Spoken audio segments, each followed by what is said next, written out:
October of 2005, I decided to take a short trip to Cancun, Mexico with my husband. What was supposed to be a 4-day trip turned into a 9-day adventure due to Hurricane Wilma. Throughout the first part of the trip, the weather was beautiful and we were having a great time.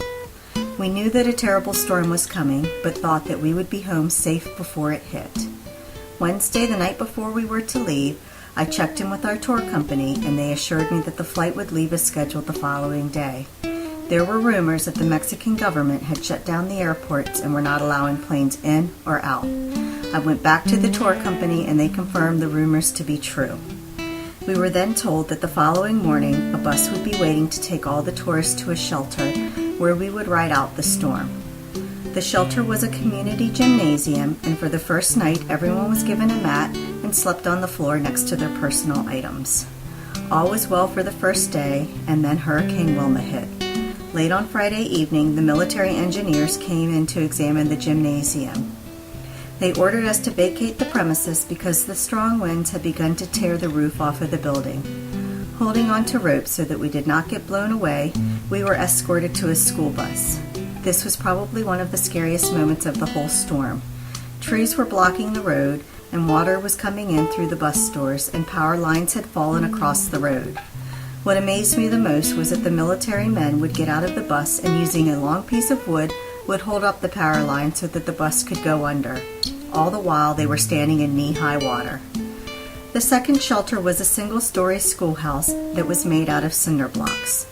The military broke into the schoolrooms and about 40 adults were placed in each room.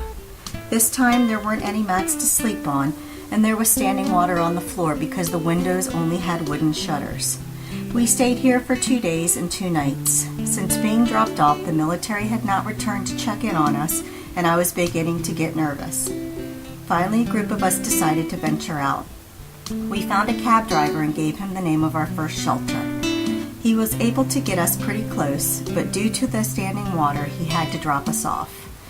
I walked with my husband in the general direction of the first shelter, and I started to see people with the same hotel wristbands we had. They directed us to their new shelter, and I was able to tell the hotel people where the rest of the group was. Because of all of the confusion due to the storm, the military had forgotten where they had dropped us off. The rest of our group was quickly gathered up. It was another day before the government opened the airport. Going to the airport, people were walking along the sides of the road, dragging their luggage behind them. Everyone just wanted to go home, and just being at the airport seemed to be one step closer. Thankfully, our airline was one of the first to leave. We arrived at BWI late Tuesday evening, and I was extremely grateful to be back in one piece. I learned many things about myself on this trip. First, I would never make it on Survivor because I need working plumbing.